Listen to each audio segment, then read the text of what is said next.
Hello everyone, welcome back to our channel. आज हम discussion करबा plus 3 second semester Odia honours code 3 रो unit 3 गोटे selected long question with answer. Okay, most important question इटा पंचसखा साहित्य. Okay, Panchasakha साहित्य आभिमुख्य और तार सामाजिक पृष्ठभूमि विषय आलोचना करबा. आशा करछु वीडियो तमन पय बहुत हेल्पफुल हेबो. Already 8 mark selection questions provide हे सालानी. जो मन भी देखि न प्लेलिस्ट चेक करके देखि पारबो. जो मैंने देखी तो ठीक अच्छे. आशा कर वीडियो तुम बहुत हेल्पफुल हम.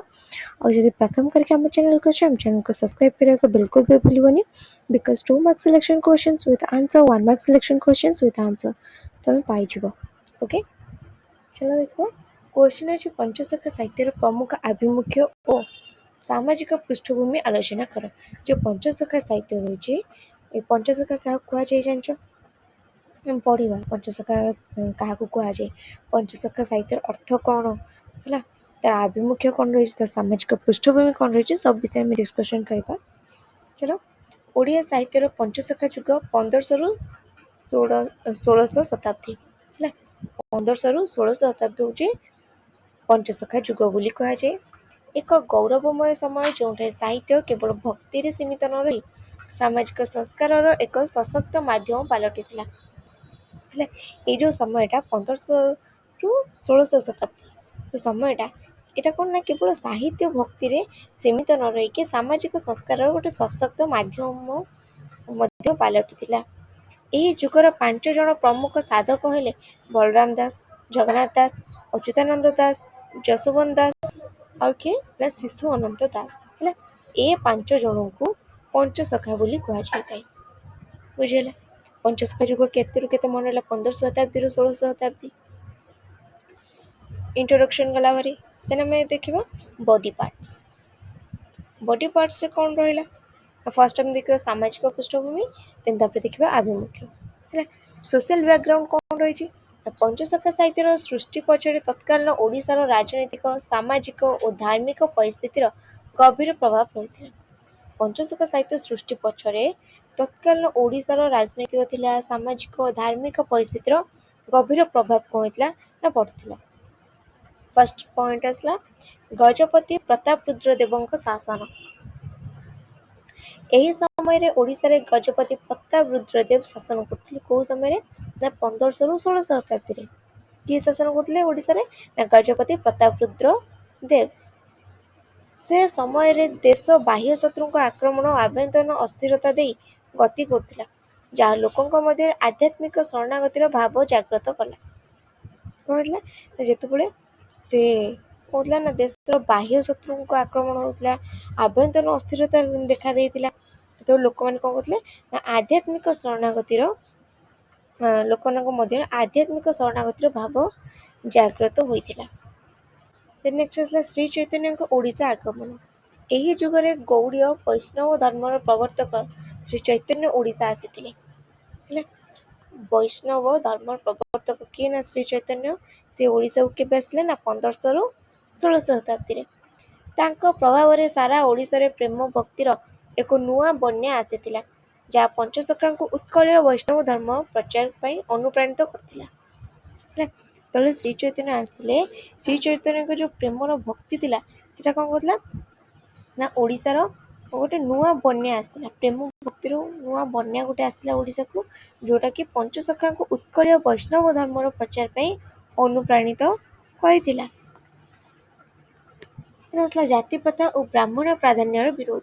से समय समाज जाति प्रथा कुसंस्कार और संस्कृत भाषा उपरे ब्राह्मण मानकर एकचाटिया अधिकार थिला. से समय कहला ना समाज रे जाति प्रथा हो कुसंस्कार हो संस्कृत भाषा उपर ब्राह्मण मान कौन ना अधिकार थिला, एकचाटिया अधिकार थिला. साधारण जनता धार्मिक ज्ञान वंचित थे. साधारण जनता मान जो रहिले साधारण जनसाधारण जो रहिले से कौन थे ना ज्ञान वंचित थे. यही शोषण विरुद्ध में पंचसखा मैंने स्वर उत्तोलन करते. ये जो शोषण होता ज्ञान साधारण लोक मैंने वंचित होते. जाति प्रथा कुसंस्कार संस्कृत जो भाषा उपर केवल ब्राह्मण मान अधिकार थिला. ये शोषण विरुद्ध में पंचसखा मैंने कौन करते ना स्वर उत्तोलन करते. किए किए ऊपर पढ़ी के पंचसखा किए किए. नेक्स्ट आसला लोकसभार लोकभाषार आदर. ସଂସ୍କୃତ ବଦଳରେ ସାଧାରଣ ଲୋକଙ୍କ ବୁଝିଲା ଭଳି ସରଳ ଓଡ଼ିଆ ଭାଷାରେ ସାହିତ୍ୟ ସୃଷ୍ଟି କରିବାର ଏକ ସାମାଜିକ ଆବଶ୍ୟକତା ଦେଖାଦେଇଥିଲା, ଯାହାକୁ ପଞ୍ଚସଖାମାନେ ସଫଳତାର ସହ ଆପଣାଇଥିଲେ। ହେଲା, ଯେହେତୁ ସାଧାରଣ ଲୋକମାନେ କହିଲେ ନା ସଂସ୍କୃତ ଭାଷା ବୁଝିପାରୁନଥିଲେ, ସଂସ୍କୃତ ଭାଷା ବଦଳରେ ଲୋକ ଯେଉଁ ଭାଷାରେ ବୁଝିପାରିବେ ସେ ଭାଷାରେ ସାହିତ୍ୟ ସୃଷ୍ଟି କରିବାର ଆବଶ୍ୟକତା ଦେଖାଦେଲା, ଯାହାକୁ କିଏ ପୂରଣ କଲେ ନା ପଞ୍ଚସଖାମାନେ। ପଞ୍ଚସଖାମାନେ ଯେଉଁ ରହିଥିଲେ ସେମାନେ କ'ଣ କଲେ ନା ତାହାକୁ ସଫଳତାର ସହ ଆପଣାଇଲେ। ସଂସ୍କୃତ ବଦଳରେ କ'ଣ କଲେ ନା ଲୋକମାନେ ଯେଉଁ ଭାଷାରେ ବୁଝିପାରିବେ ଓଡ଼ିଆ ଭାଷାରେ ସେ ଭାଷାରେ କ'ଣ କଲେ ନା ସେ ଭାଷାରେ କ'ଣ କଲେ ନା ବିଭିନ୍ନ ପ୍ରକାର ସାହିତ୍ୟ ସବୁ ସୃଷ୍ଟି କଲେ। ହେଲା, ନେକ୍ସଟ ଆସିଲା ପ୍ରମୁଖ ଆଭିମୁଖ୍ୟ। ଆଭିମୁଖ୍ୟ କ'ଣ ରହିଛି ନା ପଞ୍ଚସଖା ସାହିତ୍ୟର ମୂଳ ଲକ୍ଷ୍ୟ ବା ଆଭିମୁଖ୍ୟ କେବଳ କାବ୍ୟିକ ଆନନ୍ଦ ପ୍ରଦାନ କରିବା ନଥିଲା, ବରଂ ସମାଜର ମଙ୍ଗଳ ସାଧନ କରିବା ଥିଲା। ଏହାର ପ୍ରମୁଖ ଆଭିମୁଖ୍ୟ ଗୁଡ଼ିକ କ'ଣ ଦେଖିବା, କ'ଣ କହିଲେ ନା ପଞ୍ଚସଖା ସାହିତ୍ୟର ମୂଳ ଲକ୍ଷ୍ୟ ବା ଆଭିମୁଖ୍ୟ କେବଳ କାବ୍ୟିକ ଆନନ୍ଦ ପ୍ରଦାନ କରିବା ନଥିଲା, ବରଂ ସମାଜର ମଙ୍ଗଳ ସାଧନ କରିବା ଥିଲା ଏହାର ମୂଳ ଲକ୍ଷ୍ୟ। ହେଲା, ପ୍ରମୁଖ ଆଭିମୁଖ୍ୟ କ'ଣ ରହିଛି, ଫାର୍ଷ୍ଟ ପ୍ରଶ୍ନ ଆସିଲା ଜଗନ୍ନାଥ ଚେତନା ଓ ଉତ୍କଳୀୟ ବୈଷ୍ଣବ ଧର୍ମ। ପଞ୍ଚସଖାଙ୍କ ସାହିତ୍ୟର କେନ୍ଦ୍ରବିନ୍ଦୁ ହେଉଛନ୍ତି ଶ୍ରୀ ଜଗନ୍ନାଥ। ସେମାନେ ଶ୍ରୀ ଜଗନ୍ନାଥଙ୍କୁ ପରମ ବ୍ରହ୍ମ ଭାବେ ଗ୍ରହଣ କରି ଉତ୍କଳୀୟ ବୈଷ୍ଣବ ଧର୍ମ ବା ଜ୍ଞାନ ମିଶ୍ରା ଭକ୍ତିର ପ୍ରଚାର କରିଥିଲେ, ଯାହା ଗୌଡ଼ୀୟ ବୈଷ୍ଣବ ଧର୍ମଠାରୁ ଭିନ୍ନ ଥିଲା। ହେଲା, ପଞ୍ଚସଖାରେ ଯେଉଁମାନେ ରହିଲେ ସେମାନେ କ'ଣ କଲେ ନା ସାହିତ୍ୟର କେନ୍ଦ୍ରବିନ୍ଦୁ ହେଉଛନ୍ତି ଜଗନ୍ନାଥ।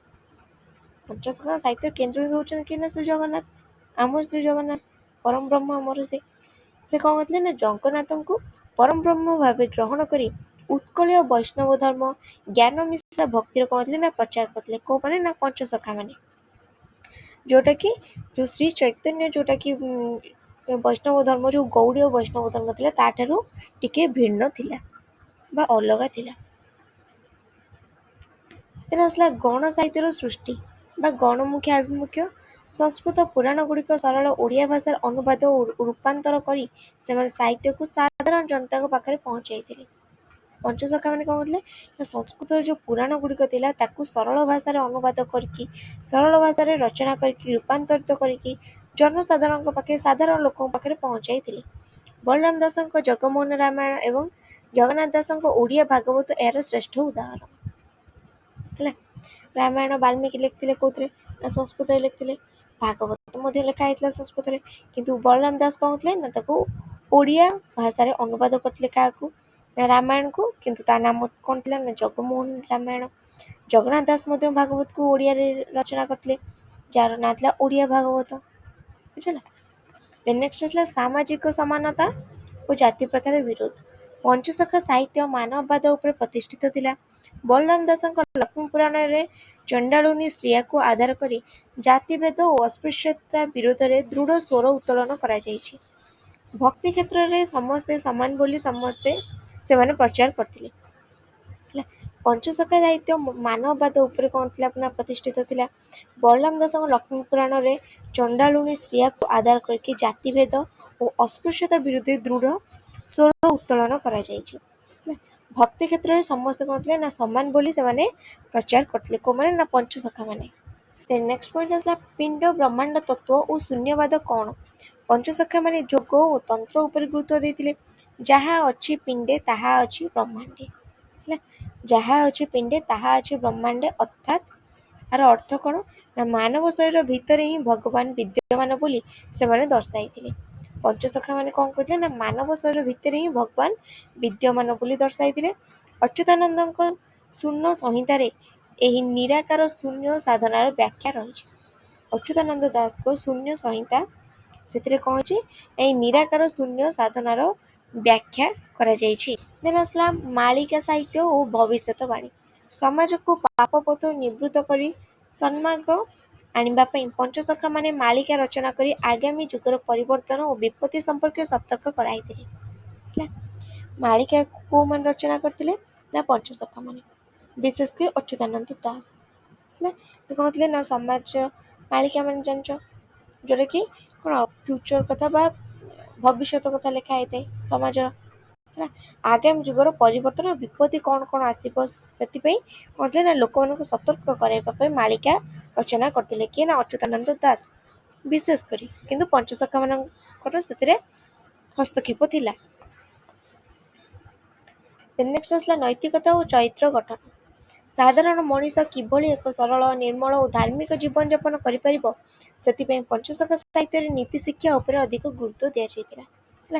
गोटे साधारण मनीष केमिति गोटे सरल निर्मल धार्मिक जीवन यापन करिपारे सेतिपई कहले ना पंचसखा माने गुरुत्व देइतिले कोउतरे ना नीति शिक्षा उपर।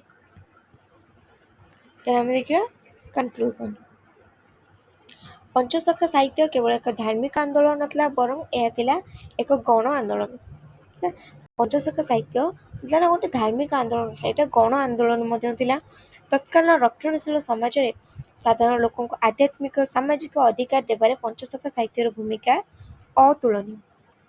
तत्कालीन बा से 1500 रु 1600 शताब्दी रे रक्षणशील जो समाज रे साधारण लोकों को आध्यात्मिक और सामाजिक अधिकार प्रदान करिया पई पंचसखा साहित्यर भूमिका अतुलनीय रही, जहाँ ओडिया जातिर सांस्कृतिक जीवन को आज भी रुद्धिमंत कर रखी। बुझीगला। एटा थिला गोटे selected long question with answer. Next selected long question with answer 2 marks selection 1 marks selection पे हम चैनल को एवं सब्सक्राइब करो। आशा करूँ वीडियो तुम बहुत हेल्पफुल होइथिबो। वीडियो भल लगी लाइक कमेंट शेयर करके बिल्कुल भी भूलिबनी। ओके।